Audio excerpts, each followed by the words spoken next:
impuestos. No es verdad lo que dice el señor Blanco. Es verdad que él mismo reconoció en el Parlamento, después de que le corrigiéramos muchos, que era lego en la materia. Pues hombre, si es usted lego, no se meta. Porque dijo que la presión fiscal en España había bajado, claro. Porque si medimos la presión fiscal en términos de recaudación, en términos de PIB, pues se ha hundido porque se ha hundido la economía. Pero me gustaría recordarle al señor Blanco y a otros muchos lo que usted planteaba. Que tenemos el impuesto sobre la renta con una progresividad similar o algo superior a Suecia, que tenemos las cotizaciones sociales con cargo a los empresarios más altas de Europa, que tenemos uno de los impuestos sociales más altos de Europa, una fiscalidad sobre el ahorro de las más altas. Por tanto, no es verdad. Los que pagamos impuestos pagamos mucho. Hoy nos acompaña en Periodista Digital Juan Iranzo, director general del Instituto de Estudios Económicos de Madrid. Doctor en Ciencias Económicas por la Universidad Complutense de Madrid, Juan Iranzo es además catedrático de Economía Aplicada por la UNED, director del Máster de Finanzas de CUNEF y decano del Colegio de Economistas de Madrid, entre otros cargos. Bienvenido. Encantado. Bueno, usted dijo hace poco en una entrevista que los grandes retos de la economía española se centraban en 3 ejes. Uno era la reducción del gasto corriente, 5 puntos, otro era afrontar reformas en un gasto estructural, ¿no?, que se refería a la sanidad, pensiones, y las reformas para incrementar el potencial de crecimiento, ¿no?, como la del mercado laboral. ¿Usted ve a este Gobierno capacitado para realizar estas reformas, estos cambios? Pues yo tengo grandes dudas, pero evidentemente no hay más remedio, porque España no solo está sufriendo una crisis financiera internacional, sino que tenemos nuestros propios problemas que no estamos resolviendo adecuadamente en algunos casos o incluso estamos agravando. ¿Cuáles son nuestros problemas diferenciales que obligan a ese programa de política económica? En primer lugar, tenemos un problema del sistema financiero, tanto de liquidez como de capitalización y tamaño. Se está resolviendo adecuadamente. Creo que uno de los grandes avances que se han producido últimamente es la nueva ley de cajas de ahorros, aprobada y apoyada conjuntamente por los 2 grandes partidos, y yo creo que ese es un ejemplo a seguir, y por tanto se está reestructurando adecuadamente. Ese problema va por camino de solución. En segundo lugar, tenemos un problema que no termina de arreglarse, aunque es verdad que la demanda de viviendas ha mejorado algo en los últimos meses, que es precisamente el stock de viviendas, el millón de viviendas que están a la venta y no se venden. De tal manera que eso obliga a una cierta bajada de precios, eso obliga también a que mejore la situación económica, que no siga aumentando el paro, porque la confianza de las personas depende fundamentalmente de eso. Y la adquisición de vivienda depende de la renta futura, no de la presente. Y luego, por otro lado, sería necesario que mejorara algo la financiación. Por otro lado, tenemos un problema de sector público muy importante.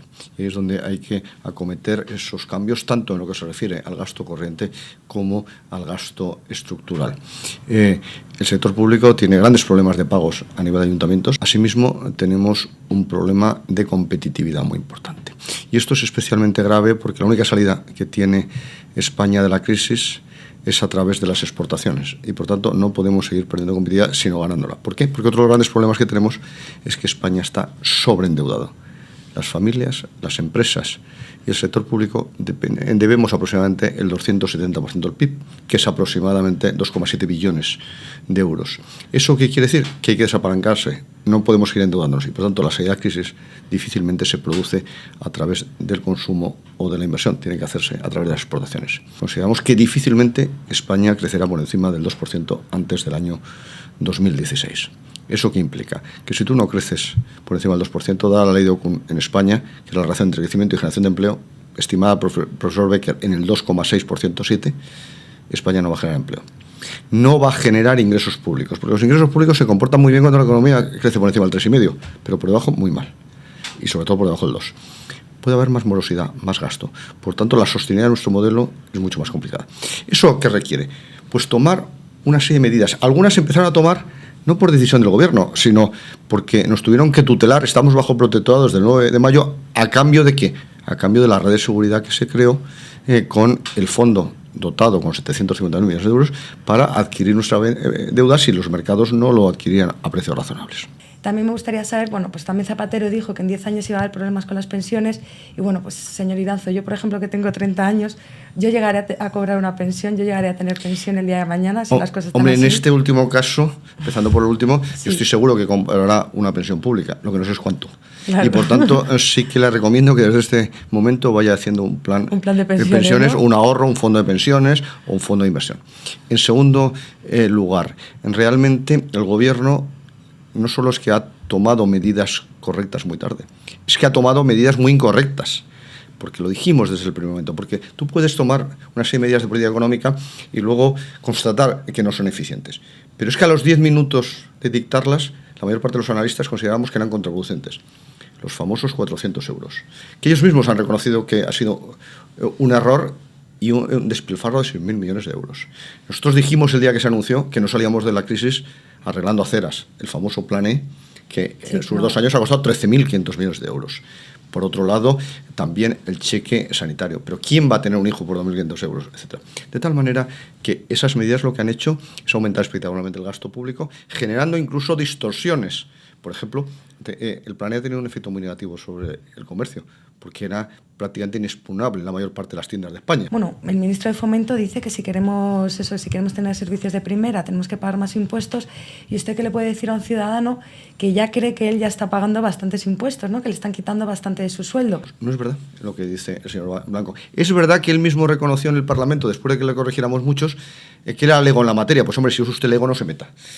Porque dijo que la presión fiscal en España había bajado, claro. Porque si medimos la presión fiscal en términos de recaudación, en términos de PIB, pues se ha hundido porque se ha hundido la economía.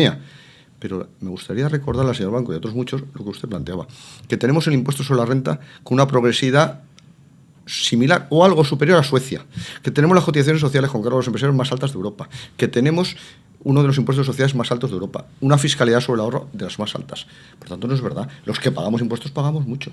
Bueno, ahora mismo los sindicalistas, ¿no?, están un poco en boca de todos. Primero por el tema de la huelga y segundo un poco por la decisión que ha tomado y el anuncio que ha hecho Esperanza Aguirre de reducir en 2.000 los liberados sindicalistas. Hombre, yo creo que los sindicatos, las organizaciones empresariales resultan fundamentales en una sociedad moderna, pero precisamente lo que tienen es que ser modernos y reconocer la realidad de los nuevos tiempos.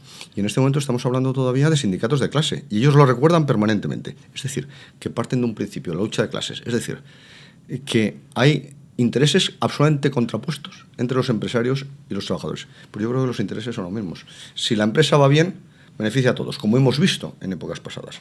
Si la empresa va mal, perjudica al empresario y perjudica a los trabajadores. Pues un ejemplo.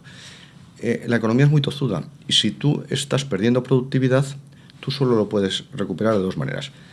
O produces más barato, moderas salarios o los bajas, como ocurrió en Alemania, o lo produces con menos, destruyes empleo.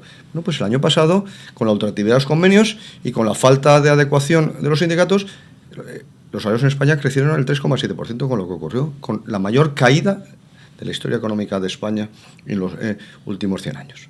De tal manera que ese es el ejemplo. Y luego, por otro lado, defienden fundamentalmente intereses propios. Y luego, ¿qué ocurre? Que había que justificar una respuesta ante la situación tan grave que estamos viviendo. Y se convoca una huelga a plazo. Eso sí que entienden los mercados financieros a plazo, no al contado, porque es bastante sorprendente. Y además, normalmente la huelga general suele ir contra el gobierno. No. El propio señor Tocho dice que es un fracaso colectivo. Yo no me considero culpable de ese fracaso, porque desde el primer momento les venimos diciendo que no iban por la dirección correcta el gobierno. En segundo lugar, se convoca contra, como acabamos de ver en algunos vídeos, contra las empresas, contra los bancos y contra la oposición. Por tanto, es bastante sorprendente.